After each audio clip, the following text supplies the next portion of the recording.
Recently, I saw a taped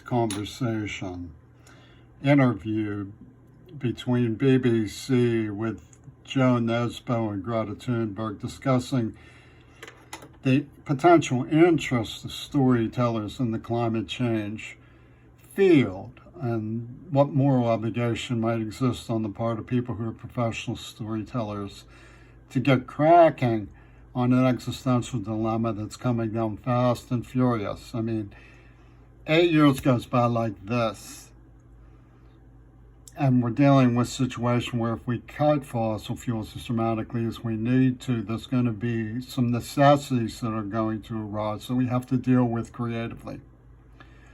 So there's a lot of human impact, and where there is human impact, there should be human interest. What I wanted to discuss in relative to my climate series is I'm trying to go into some technicalities. You may recall from my other presentations, I discussed such things as the connectedness between starvation of children in underprivileged countries with the impact of ocean acidification on the food chain. And I talked about the chemistry of ocean acidification a little bit to try to make people understand the chemistry issues, layman's technicalities. But we're dealing with an enterprise where Joe Nesbo and Greta Thunberg seem to come to some kind of agreement that maybe the human interest dilemma should be shy of technicalities and just simply make drama of the human impact. Well, all of that's interesting and I suppose very laudable. I'd see, for one thing, Hollywood as part of the problem. They get detached into entertainment rather than looking at what's really happening.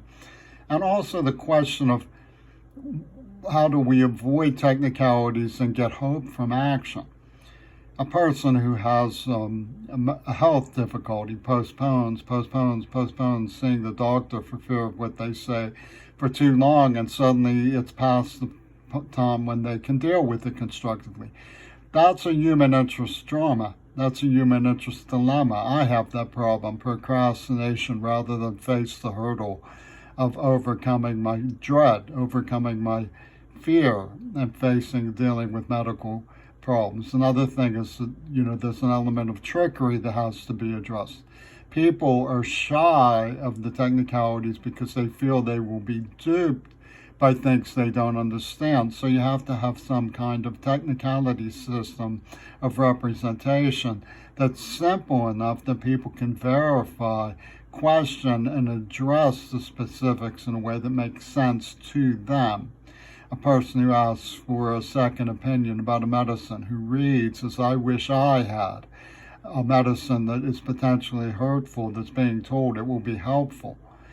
We need to address these technicalities and get over the hurdle of addressing these technicalities. And I think that there's a human interest dilemma in looking at the procrastination. Greta was talking about the difficulty she had defining hope. One of the things I remember being very touched by in Tolkien's Lord of the Rings was Pippin said, "There is no hope," and Gandalf said, "Then we must do without hope." So it's not just mincing words, it's coming to grips with a spiritual dilemma, because that's what we're in. We're in a spiritual dilemma. But it's also a problem of action and facing risky understandings so that we can get to work in a constructive way and do it together as people who are concerned with the same thing, saving the planet for our children. That's number one.